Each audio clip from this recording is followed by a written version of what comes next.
Salve, salve galera! Bom dia, boa tarde, boa noite. Eu sou Robson Rodrigues e sejam muito bem-vindos ao Mesa Quadrada, o programa de MMA da sua página preferida, onde estaremos compartilhando um pouco do nosso conhecimento e também da nossa leguice. Por que não, não é? Aqui você se informa, se diverte e se irrita. E hoje no programa especial, pois temos também um convidado muitíssimo especial. E vamos lá, sem mais delongas, vamos conhecê-los. Daniel Fernandes, o nosso menino prodígio. Boa noite, Daniel. Tá, boa noite, Robson. Boa noite, David. Boa noite, Vitor. E vamos nessa. Victor Almeida, o rapaz com o sotaque carioca mais característico do Rio de Janeiro. Boa noite, Victor. Seja muito bem-vindo. Boa noite, Rob. Boa noite, Davi. E vamos nessa. David Marques, nosso mago dos chutes. Primeira vez participando conosco. Seja bem-vindo, David. Boa noite, Robson. Boa noite, Vitor. Boa noite, Daniel. Vamos embora. Maravilha, gente. No programa de hoje a gente vai estar analisando o UFC Fight Night Johnson versus Bader. Nós temos algumas lutas aqui de maior importância para estarmos falando. E sem mais delongas, né, galera? Vamos começar. Jake Ellenberg versus Tarak Safedini. O que vocês têm a me dizer sobre essa luta? Diga aí, Daniel. Vai ser uma luta bem disputada. Ambos os atletas são muito bons em pé. Acho que o Ellenberg leva uma plena vantagem de estar mais tempo lutando. O Tarek Safedini está bastante tempo inativo. Vai ser uma luta bem disputada. Eu vou numa vitória do Jake Ellenberg numa decisão não, mas eu não creio que... Não duvido nada que o Tarek Safedini vença. Você, Vitor, quem vai falar com a gente? Compartilha aí. Bom, galera, eu acho que nessa luta também da Ellenberg, eu acredito no nocaute, inclusive. Eu acho que o Safadini não tem o queixo dos mais resistentes. Tem um tempo de inatividade também. Então eu vou de Ellenberg KO round 2. Apesar da má fase do Ellenberg, né? A gente sabe Verdade, que ele vale a não pena tá ser bem. lembrado. Você, David, o que você pensa dessa luta? O que você parou pra gente? Olha, eu penso assim que vai ser uma luta bem disputada em pé, né? Se for no chão, são dois atletas com nível muito bom no chão. Inclusive, o Safedini nunca foi finalizado, né? Verdade. Vale lembrar isso. Porém, eu vou ser o do contra aqui hoje, né? Puxando um pouquinho também a sardinha pro lado do Taekwondo, que o Safedini ele é atleta de Taekwondo. Eu acho que o Safedini ganha por TKO, lá pro segundo round. Então vamos lá. Você não é do contra, David, porque eu também estou compartilhando a mesma opinião que você. Apesar do tempo de inatividade, né? O Jake Ellenberg vem tendo algumas apresentações bem constantes. Ele vem de muitas derrotas. Na última vitória dele foi sobre o Josh Koscheck, que é um cara que a gente sabe que não é o mesmo atleta já há bastante tempo. Então não sei se dá para ser tão relevante. E apesar do tempo de inatividade, o Tarek Safedini é um cara mais sólido no jogo dele. Eu não vou ser tão profundo como você. Eu não acredito que vai acontecer um nocaute, mas eu acho que o Safedini leva na decisão unânime essa luta. E vocês, mais alguma coisa a acrescentar, gente? Alguém discorda? Alguém tem algo a acrescentar sobre essa peleja? Nada. Podemos continuar, já fui. Maravilha. Fechando esse card preliminar, né, esse famoso de maior importância que a gente separou. Vamos agora ao que interessa, ao que as pessoas querem ver. Vamos ao queridinho do Dana White, Sage Northcutt, que pega o duro Brian Barbarena. O que vocês têm a dizer disso? Diga aí, Daniel. Olha, rapaz, eu acho que é uma luta que o Sage Northcutt tem que mostrar o porquê que ele é o queridinho do UFC. É um atleta excelente em pé, faixa preta no terceiro dan de Taekwondo, terceiro dan em Kaju Kembo, faixa roxa de Jiu-Jitsu. O garoto que foi descoberto no reality show Looking for a Fight. Estreou no UFC de uma forma devastadora, nocauteando Francisco Trevi em 55 segundos de luta. Depois, na sua segunda luta, finalizou o Corey Fist na guilhotina. O garoto realmente... Essa luta vai ser... Lembrando que essa luta vai ser nos meio médios, né? Isso, meio match. Essa luta vai ser... Eu imagino como é que deve estar o shape do Sage Northcutt, que ele, com peso leve, já tem aquele shape monstro, imagina, com o meio médio. Tá parecendo o Super Saiyajin com esse cabelo dele, né? Com certeza.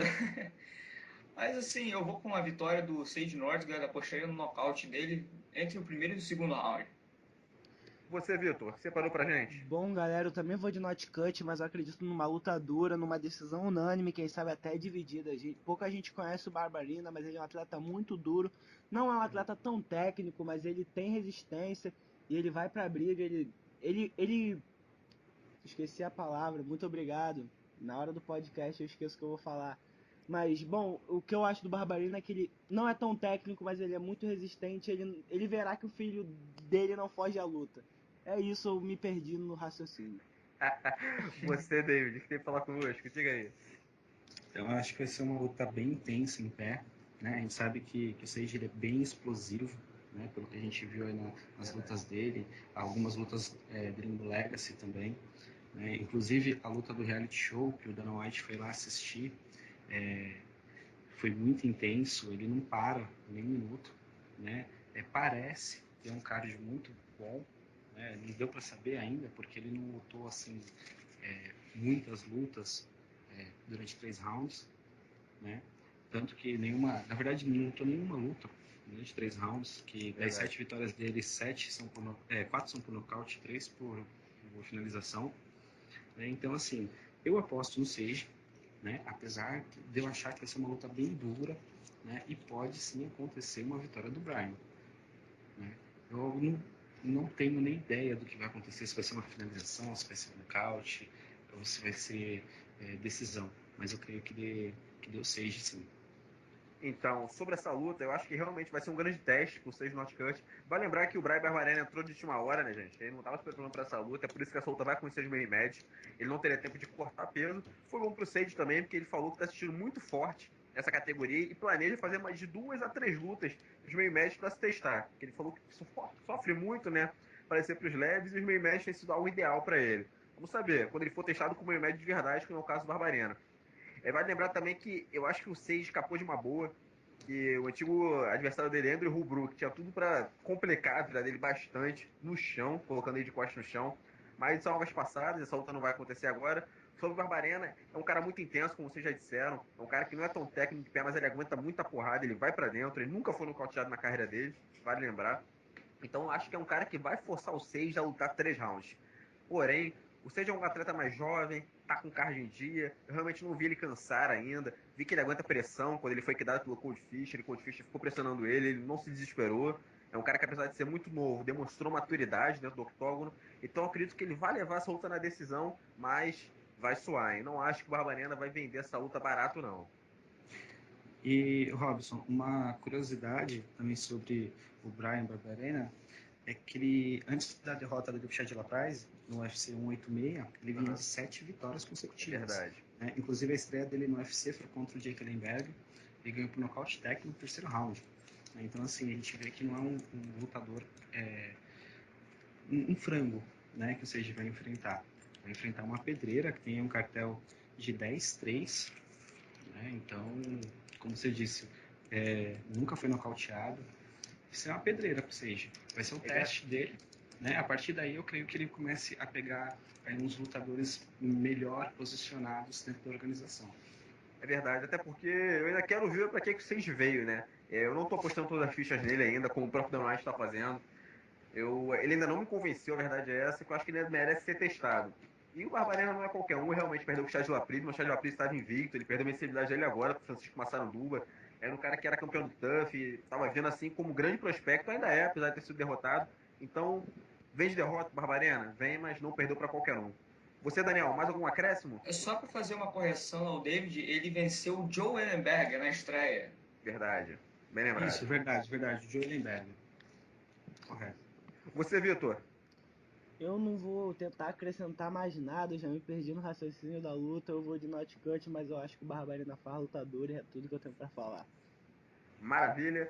Vamos agora subindo para o peso, ou melhor, descendo para o peso galo. Yuri Marajó Alcântara versus Jimmy Rivera. Lembrando, né, Jimmy Rivera tá com a moral entre a gente, que nos cedeu uma ótima entrevista.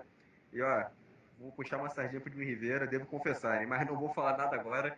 Diga aí você, Daniel, o que você pensa dessa luta?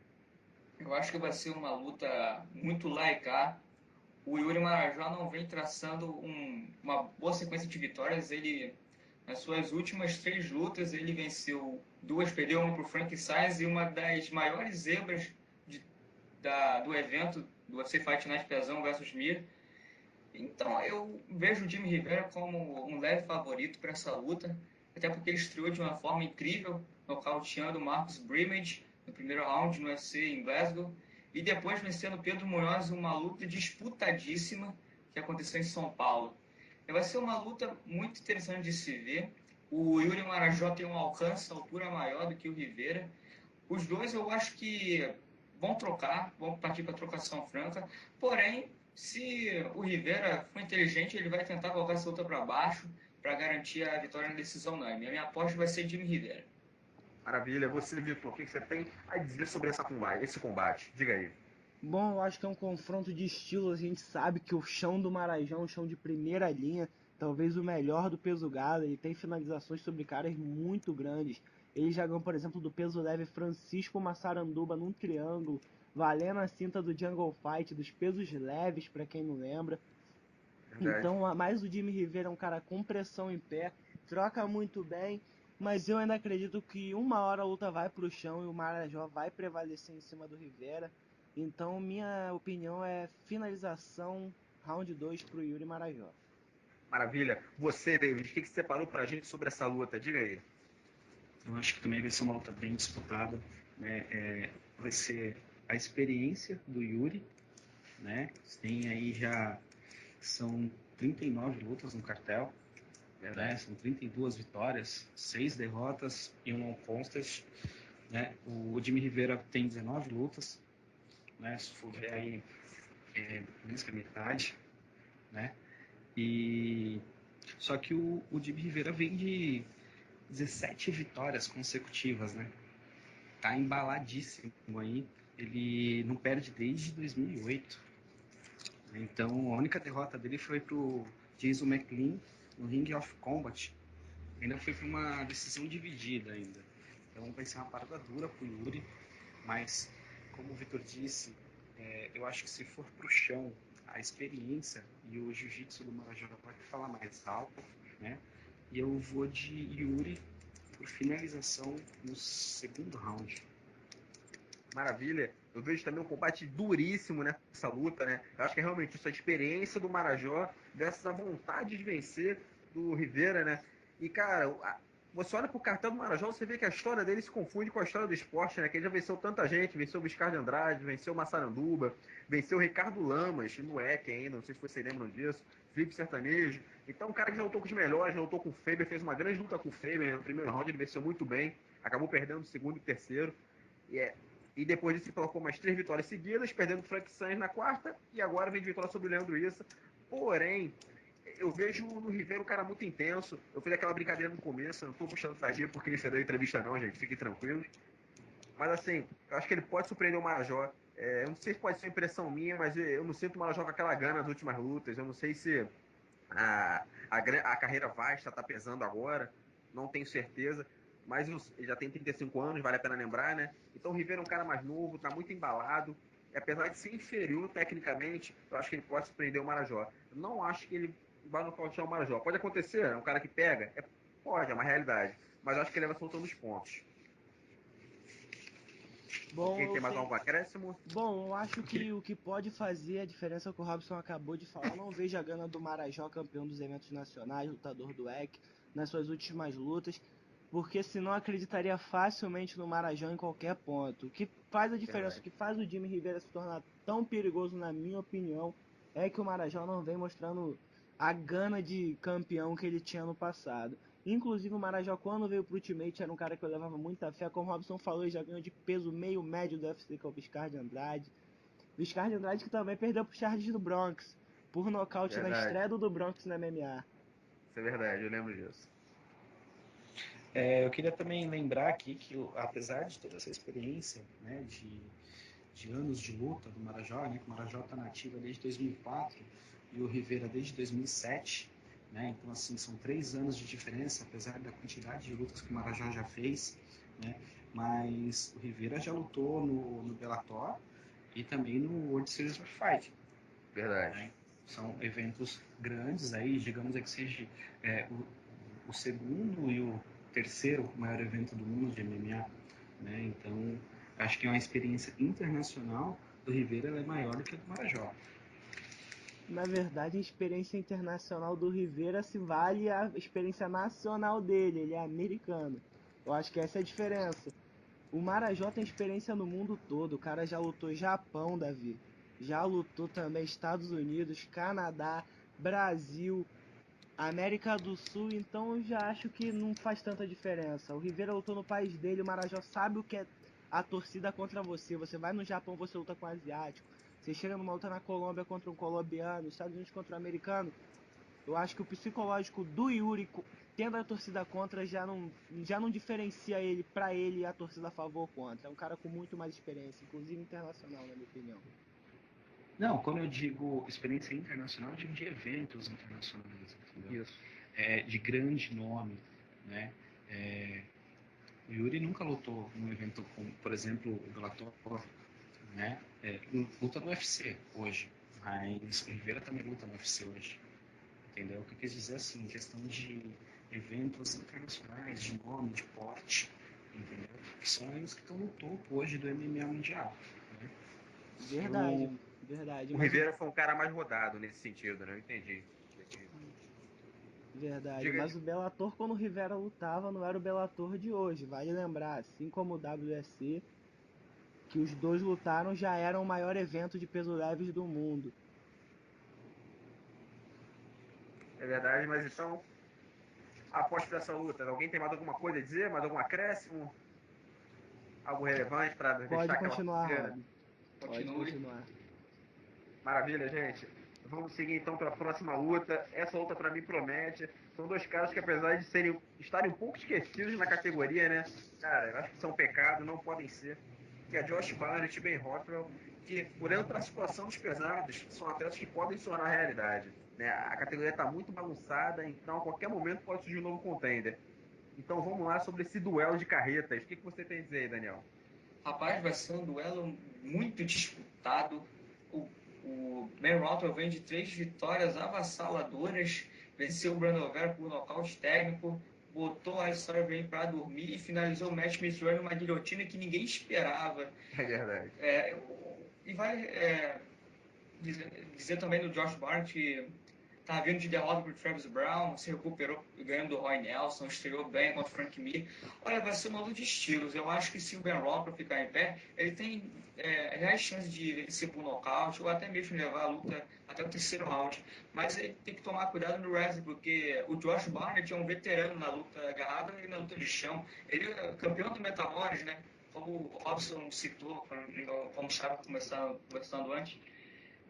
Vai ser uma luta muito laica, mas eu vejo o Josh Barnett como franco favorito. Acho que ele pode derrubar o Ben Rothwell e vencer a luta e até o terceiro round travando o Ben Rothwell lá no chão. Eu aposto no Josh Barnett.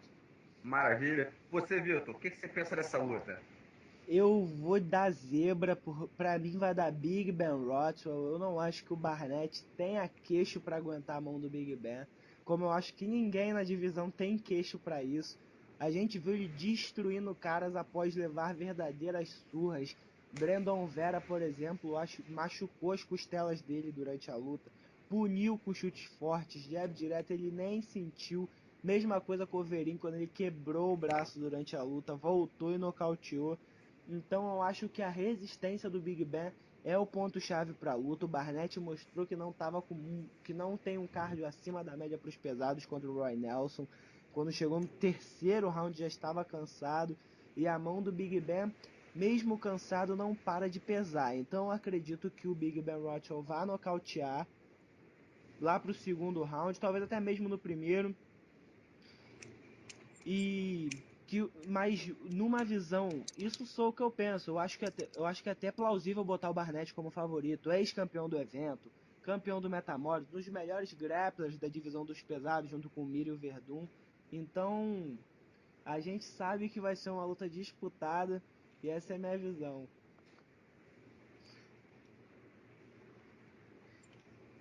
Você, David, pode falar.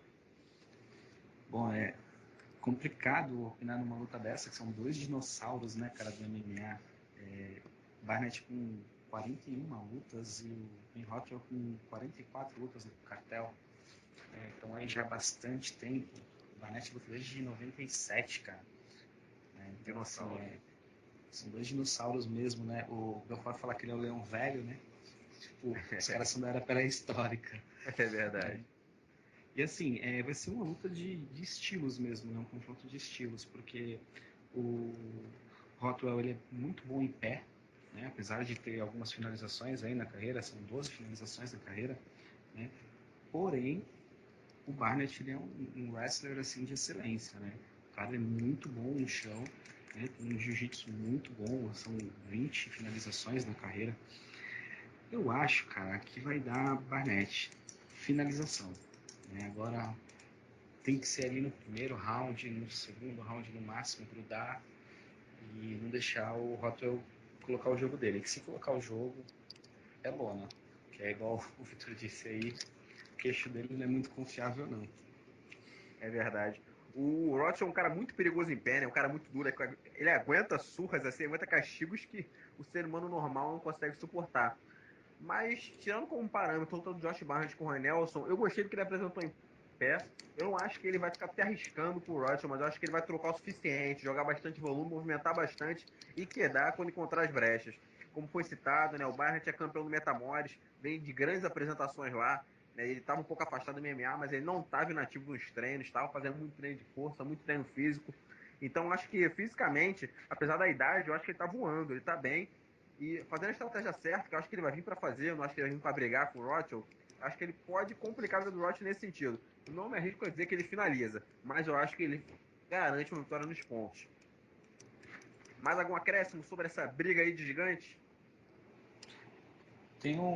Separei aqui umas curiosidades, né, do Barnett, que é ex-campeão do Pancrase, né, ele já venceu o irmão do Fedor, o Alexander Emelianenko, né, já venceu o Hunt, o Minotauro, o Pedro Rizzo. Então, assim, é um cara que tem umas vitórias bem importantes na carreira, né? Não é à toa que é o ex-campeão do evento aí, né? E o Rothwell, cara, ele vem de 3 vitórias consecutivas, né? Vendel Vera, Overeem e Matt Mitrione, né? Então, assim, tu vê aí que foi 2 nocautes técnicos e uma finalização, né? E a última derrota dele, cara, foi pro Napão, né? Só que aí perdeu pro Napão, Contrariando todas as expectativas. Né? Perdeu pro Napão, perdeu o crédito. Verdade, o Davi bem lembrou, o Big Ben veio pro UFC com pinta de campeão, o evento investiu nele, perdeu para Velasquez, perdeu pro Napão, teve uma fase escura no evento, Velasquez que ainda não era o campeão, teve uma fase escura no evento e está voltando agora para os tops, juntamente com o próprio Alistar Overeem, que é outro que vem de 3 boas vitórias, inclusive vencendo o Júnior Cigano. Os dois podem se enfrentar de novo e o Overeem finalmente se vingar. E o Big Ben também da surra que levou antes do nocaute. Seria uma luta interessante. Realmente, o Big Ben passou por um momento bem escuro, ele veio com um hype muito alto pro evento, né? Mas não conseguiu corresponder. Mas agora eu sinto que ele tá se encontrando. É um cara diferente, um cara que mesmo com as derrotas não se abalou. E tá vindo aí, tá vindo embalado. O Josh Barnett, né? Apesar de não vir tão embalado assim, ele mostrou que não se abalou com a derrota contra o Travis Brown, né? Foi em 2013. Depois só retornou em 2015 e já estava bem, estava outro atleta. Acho que o Metamorfose foi muito importante para ele nesse sentido, né? Porque ele ganhou confiança e voltou a ter aquele coração de campeão. Então acho que é um combate que tem muito a acrescentar por evento, cara. Apesar de apontar o Barnes como favorito, não é nenhuma injustiça o Big Ben levar essa luta. Para mim são dois caras que merecem muito e tem tudo para bagunçar, né, os top contenders da categoria. Ô, Robson, Mas diga aí dele. Só mais uma curiosidade aqui pra você ver como os caras são dinossauro, né, velho? O Big Ben perdeu pro Carlão Barreto, cara. Um high kick. Então, assim, verdade. faz tempo, cara, que os caras lutam, né? Perdeu mais crédito ainda, né? Agora sim ele foi tirado pra paz. Então, você tem que ver tudo isso antes de opinar numa luta, né? Então, Se um dia eu for comentarista do combate, eu juro que eu falo que eu sou fã do Carlão. Não, mas agora, falando sério, o Big Ben tá numa fase melhor, né, antes do evento. Ele se encontrou, isso é verdade. Mas maravilha. Né? Opiniões expostas, sem mais delongas, vamos ao que todos querem ouvir, todos querem ver, né, gente? Anthony Johnson versus Ryan Bader. O que vocês têm a dizer sobre essa luta? Começando pelo Daniel. Diga aí, Daniel. Acho que tem tudo para o Anthony Johnson levar a conta logo no primeiro round. É o franco favorito para essa luta. Perdeu para o Daniel Cormier no meio pesado. Foi a sua única derrota na categoria de meio pesados, mas retornou quando nocauteou o Jimmy Manuwa. Ryan Bader, por sua vez, ele vem de quantas vitórias? Vem de 5 ou 4, se eu não me engano. 5?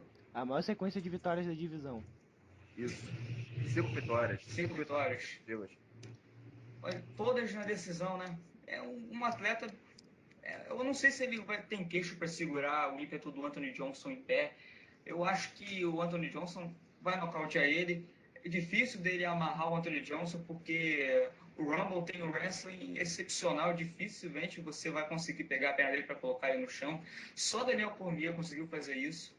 Ryan Bader não vejo como uma ameaça ao Johnson no chão, principalmente em pé. É um atleta que não tem um bom queixo. A gente pôde ver isso na luta contra o Glover Teixeira, na qual ele estava vencendo o Glover Teixeira e foi nocauteado do nada com um cruzado. Eu vou de Anthony Johnson por nocaute em primeiro round.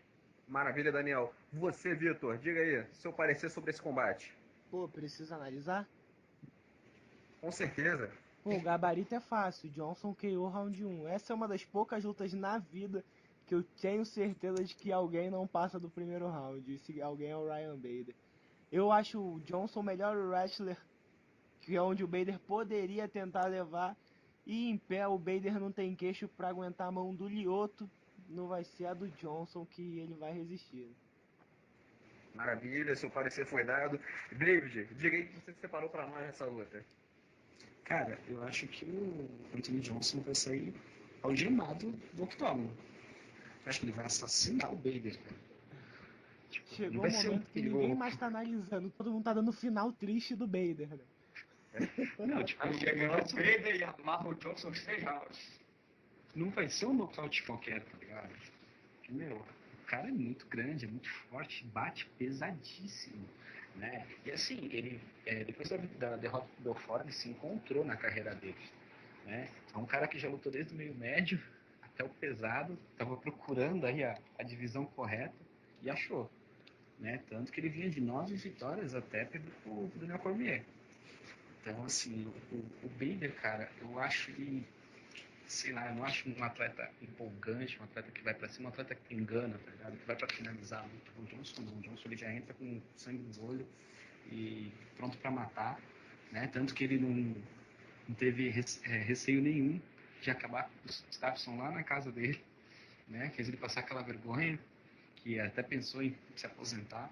Então eu acho que assim, ele vai ser algemado, cara. Vai sair de lá algemado e o Bader direto pro IML. Então vamos lá, eu vou agora ser o cara questionador, né? Porque eu acho que hoje o Ryan Bader é o cara mais desacreditado do UFC nesse momento, porque eu não vejo ser humano vivo que acredite na sua vitória. Porém, esse favoritismo claro do Anthony Johnson me preocupa, vou ser sincero, né? Porque sempre que eu vejo um favoritismo claro, acontece uma zebra bizarra, de outro mundo. Então isso me preocupa muito. Apesar de ver o Johnson com claro favoritismo também, né? Eu acho que ele tem o wrestling para superar o wrestling do Bader em pé, né? O Bader pode levar perigo? Pode, mas o Bader ele se apavora em pé. Ele é muito parecido com o Phil Davis nesse quesito, eles se apavoram quando eles não conseguem impor o jogo e são forçados a trocar com caras superiores. Então, assim, a não ser que o Bader tire uma mão santa, né, e faça o Johnson cair, o que eu acho muito improvável também, para quem viu Anthony Johnson e André Arlovski, o Johnson levou algumas mãos fortes do Arlovski, que continuou surrando o bielorrusso. A não ser que entre uma mão santa, eu acho difícil do Bader conseguir amarrar essa luta. Ele pode até tirar uma queda do Johnson, mas não acho que ele tem pujança física para segurar o Johnson no chão. Então eu realmente também aposto no KO, mas eu vou ficar esperto caso uma zebra venha e me surpreenda. Sobre essa luta, mais alguma coisa? Pois não, diga, David. O Johnson, ele só foi nocauteado uma vez, né, cara? E assim, eu creio que o Bader não tem a mão pra nocautear ele. Bom, Isso é galera, verdade. o que eu acho que vai acontecer é um highlight digno de abertura do UFC. Mas, tirando as brincadeiras que eu fiz, eu também acredito que o Bader pode surpreender. Não é à toa que o cara vem 5 vitórias, inclusive vencendo o ex-campeão que é o Rashad Evans.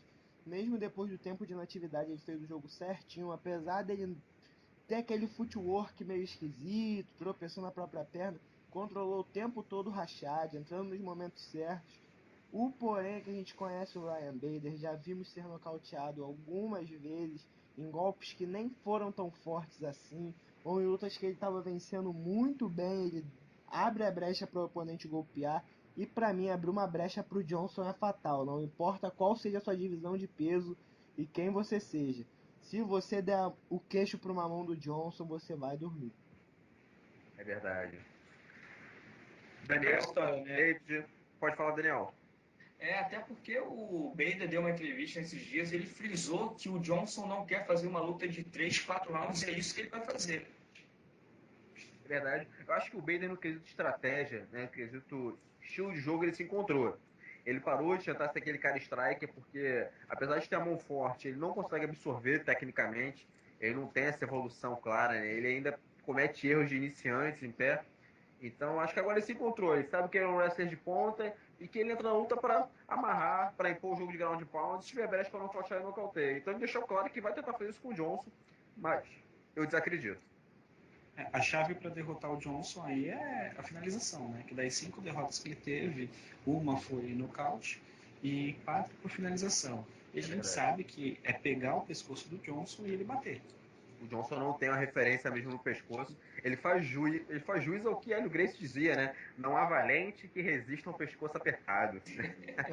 Mas nem precisa nem apertar, né? Mas É vale verdade. lembrar que o Anthony Johnson deu uma entrevista depois de perder para o Daniel Cormier na disputa de cinturão, que era um novo Anthony Johnson, e a gente viu que ele usou o wrestling contra o Manua, coisa que ele não fazia há tempos, botou para baixo, controlou um round, um atleta de estratégia, e disse que vem treinando muito jogo de solo para que isso não se repita e ele possa ser campeão do UFC. Realmente, eu acompanhei essa entrevista e o Johnson falou que ele tem as peças certas no jogo dele, tudo que ele precisa é conseguir uni-las. E quando ele conseguir uni-las, ninguém vai mais conseguir pará-lo. O Johnson é All-American, né? É verdade, ele é um cara muito referência no wrestling, só que ele tinha deixado isso um pouco de lado, né? Eu acho que o cara se empolga quando ele começa a emplacar tantos nocautes, né? Não tem como você não deixar isso subir a cabeça. Mas, galera, acho que é isso. Alguém tem mais algum acréscimo nessa luta? Mais alguma expectativa? Eu tenho só algo a falar do Ryan Bader. Ele é difícil ele vencer, mas ele pode vencer. Porém, ele tem que entrar com gana de vitória. Tem que entrar com vontade de vencer. Não ser aquele Ryan Bader que venceu as suas 5 últimas seguidas. Ele tem que entrar com a vontade de vencer. Porque para encarar o Johnson, aquela gana que ele lutou com o Rashad Evans, não vai dar para ele, não. Verdade, eu acho que ele tem que entrar fazer a luta da vida dele. Realmente pode acontecer. 5 vitórias mexe com o psicológico, né? Mas vamos ver. Até porque ele não queria essa luta, né? Ele estava evitando um pouco. Ele pediu para enfrentar ou o campeão, né? Bem ou mal. Daniel Cormier ou John Jones são caras superiores a ele? São, mas seria pelo cinturão.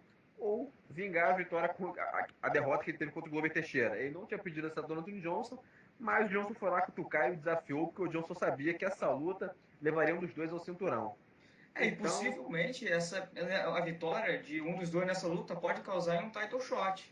com certeza. O John Jones deu uma entrevista agora, se eu não me engano, foi hoje ou foi ontem. Ele falou dos seus planos e ele disse que planeja enfrentar o Cormier, recuperar o cinturão dele e depois talvez enfrentar o Anthony Johnson. Ele já está considerando que o Anthony Johnson vai vir para o cinturão. Provável. O Bader ele tem que entrar nessa luta com algo a mais. Só que o problema é que esse algo a mais foi proibido pela usada, né? É verdade.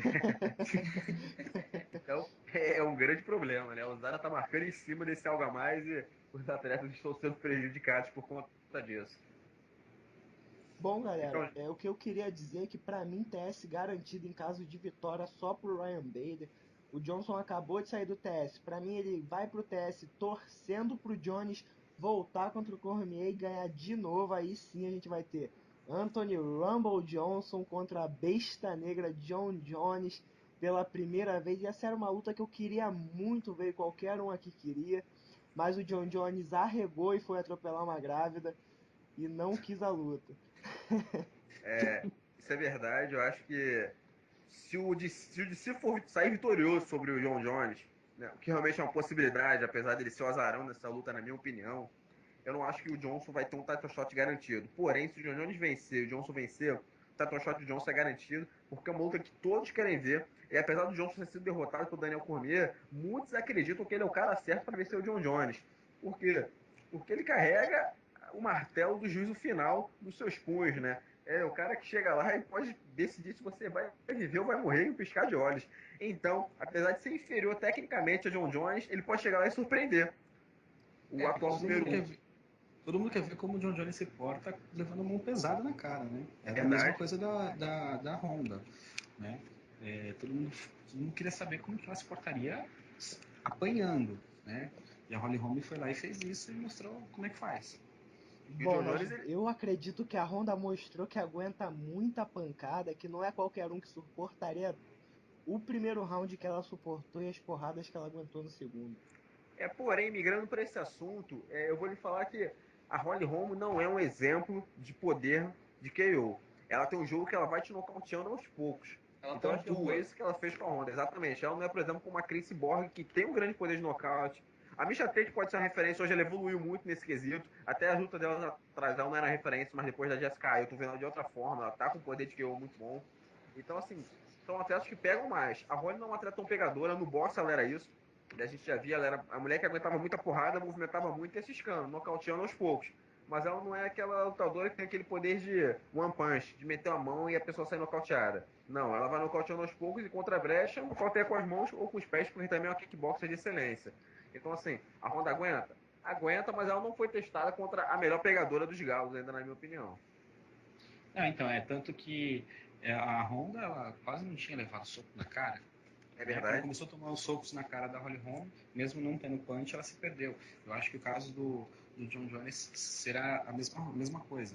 Né? Não em questão de ser tocado no rosto, porque a gente viu que ele balançou contra o Lyoto, que não foi nenhum soco tão forte. Como que ele vai se portar levando uma bomba do Anthony Johnson? Tipo aquela que o Daniel Cormier levou. Será que ele levanta? É verdade, isso é um grande questionamento, né? Porque o Cormier, aquele knockdown eu achei incrível, porque o Cormier não sofreu só um knockdown, ele foi lançado longe. Né? O overhand do Johnson lançou o Cormier alguns metros para trás. E o Cormier disse em entrevista que foi a primeira vez que ele levou um knockdown na carreira, ele nunca levou um knockdown nem nos treinos, na AKA, que acredito eu que devem ser verdadeiras guerras pela quantidade de lesões que os atletas de lá sofrem. Então, se o cara não levou um knockdown naquela academia, meu irmão, pro Johnson ter feito aquilo com ele, é porque deve ser algo fora do normal, né? O poder de KO do Johnson é realmente sobre-humano. A gente tem que respeitar. Ele tem mãos para nocautear qualquer um, inclusive o John Jones. Se vai conseguir, são outros 500. Se o Mais John algum Jones, acréscimo? se o John Jones vai deixar que a mão entre, também tem isso, né? Exatamente. O O John Jones Jones, por pode exemplo, amarrar ele. isso, o Jones foi para mim genial quando ele lutou com o Glover. Ele tirou uma sacada ali para neutralizar os braços do Glover que ninguém esperava. Ele é um cara que sempre traz algo novo. Né? O Greg Jackson, o junto dele, que trabalham isso muito bem, eles conseguem tirar coisas novas. O Jones não para de tirar truques daquela cartola. Então ele pode vir com algo novo e surpreender o Anthony Johnson. A gente nunca sabe, né? Porém, se O, o, como pode dizer, se o Jones lutar um dia com o Anthony Johnson, ele vai ter que se movimentar o tempo todo, não vai poder ficar plantado, porque o Johnson pode ser um dos lutadores que mais tem poder de nocaute a enfrentar o John Jones. Alexander Gustafsson bateu o John Jones? Bateu, só que não tem o mesmo poder de nocaute que o Anthony Johnson. Né? Uma patada do Anthony Johnson, o John Jones pode cair. A gente realmente não viu o John Jones suportar, eu nunca vi o John Jones levar um knockdown. A gente nunca viu o John Jones assim em apuros, podemos dizer. Então seria como o John Jones iria reagir assim desse jeito? É verdade. O mais próximo disso foi quando ele tomou um soco do Lyoto, que ele não levou um knockdown. Ele acusou, dobrou as pernas e voltou. Eu também não sei se meus olhos mentiram para mim, mas eu acho que ele acusou algumas mãos do Daniel Cormier quando eles trocaram socos no clinch e o Cormier lançou alguns uppercuts. Mas assim, dobrou os joelhos e voltou. Enquanto o Gustafsson machucou muito ele na questão estética. Né? Pontuou, né? Mas botar realmente para sentir a mão, o Gustafsson não fez isso. Então o Johnson tem esse quesito, ele tem algo a mais ali para chegar e botar o John Jones numa situação Mas, que ele nunca viu. mas vale lembrar o, que quando o John Jones pegou um cara que tinha um poder monstruoso de nocaute, que foi o Rampage, ele rapidamente grudou e ficou botando para baixo. A luta inteira, até a finalização no quarto round, ele foi muito inteligente naquela luta, coisa que eu não esperava, porque o John Jones joga e deixa jogar. Ele tem um jogo de striker onde ele usa muita distância, controla o tempo, entra no tempo certo. Contra o Rampage foi completamente diferente, ele rapidamente colocou para baixo, fez o jogo dele, venceu muito bem o Rampage, que disse após a luta que o joelho dele nunca mais foi o mesmo depois dos pisões do Jones.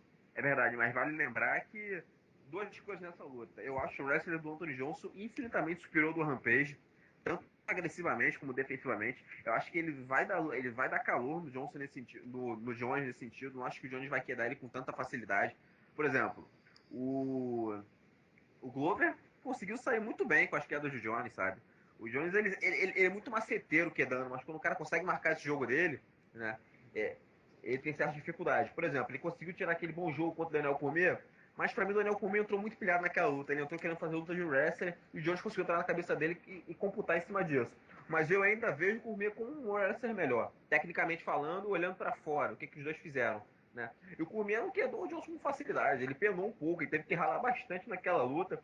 Né? Foi muito upper, muito overhand, muita canelada que ele tomou até conseguir projetar o Johnson para baixo. Então, assim, é complicado. Não é só chegar lá e botar para baixo. O cara é uma tora. É como você entrar em queda num carvalho, né? É mais ou menos isso. A árvore tá plantada e vamos ver quem vai derrubar. É verdade. É bem por aí. Bom, galera, então eu acho que é isso, né? Alguém tem mais alguma coisa a acrescentar sobre essa luta? Não, já falamos de tudo. Tô de boa, Acredito Rob. que não. Maravilha. Você, David, mais alguma coisa? Não. Já foi falado tudo, acho, sobre essa luta. É isso aí.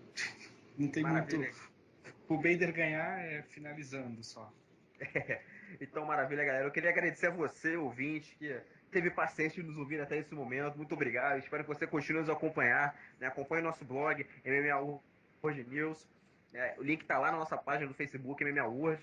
Então é isso. Agradeço muito a você, as suas visualizações. Agradeço a participação do Daniel Fernandes, Victor Almeida e David Marques. Vocês são ótimos. É sempre bom estar dividindo esse momento com vocês, essa troca de conhecimento. Muito obrigado, galera, e boa noite. E vejo vocês nos próximos episódios. Esse Show? é o Robson Carvalho que não se apresentou ao final. Verdade. Bom, galera, então é isso. Ficamos por aqui com mais um Mesa Quadrada. Obrigado por ter nos acompanhado até esse momento. Peço que você continue nos acompanhar, né? Curta nosso canal no YouTube, nossa página no Facebook MMA World, onde você encontra o link do nosso blog, MMA World News, onde estamos sempre trazendo mais conteúdo de qualidade, mais informação em tempo real. Então é isso. Agora as considerações finais. Daniel, diga aí. Opa, queria agradecer a você, Robson, agradecer ao Vitor, por mais essa oportunidade de estar fazendo o podcast junto com vocês. Agradecer ao nosso convidado, o David, que deu para perceber que o cara entende bem de MMA.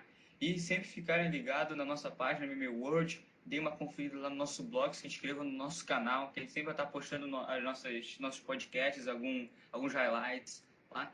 E é isso aí, eu só tenho a agradecer a vocês. Fiquem sempre ligados na nossa página no Facebook. E iremos fazer a cobertura em tempo real do UFC Fight Night Johnson versus Bader. E é isso aí, pessoal. Fiquem ligados, porque esse ano vai ser o ano do MMA World. Maravilha, muito obrigado, Daniel. O prazer é sempre meu estar aqui dividindo esse momento com você. Diga aí, Vitor, suas considerações. Eu queria agradecer todo mundo que está nos acompanhando, está nos dando moral. Pedir desculpa pelo meu branco durante a análise do Sage Nightcut versus Brian Barbarina. Realmente esqueci. Faz mesmo, Rob. Eu esqueci de tudo que eu ia falar. Me perdi no debate. Mas mesmo assim, eu queria pedir também para que curtam nossa página, nosso blog. Sempre que puderem, compartilhem uma notícia. É muito trabalhoso e a gente tem muita entrevista por aí. Tá vendo? Júnior Alfa, Vanderlei Silva e muitos outros craques da luta que a gente também está trazendo entrevista. E obrigado a todo mundo. Maravilha, muito obrigado, eu que agradeço. Né? Digo mesmo que isso pro Daniel, é sempre um prazer estar dividindo esse momento com você, Vitor. E você, David, diga aí suas considerações. Queria agradecer Robson, Daniel, Vitor pelo convite. Foi muito bom participar aqui com vocês. É sempre bom a gente estar trocando informações, experiências. Né? Queria também agradecer ao pessoal que está ouvindo, né, esse podcast. Queria pedir também que vocês curtissem, compartilhassem as notícias da página MMA World. Né? E é isso aí. Espero ser convidado mais vezes e tamo junto. Maravilha. Então é isso, galera. Muito obrigado pela presença de vocês. Muito obrigado por você, ouvinte. Esse é o Mesa Quadrada. E lembre-se, queixo baixo e guarda alto.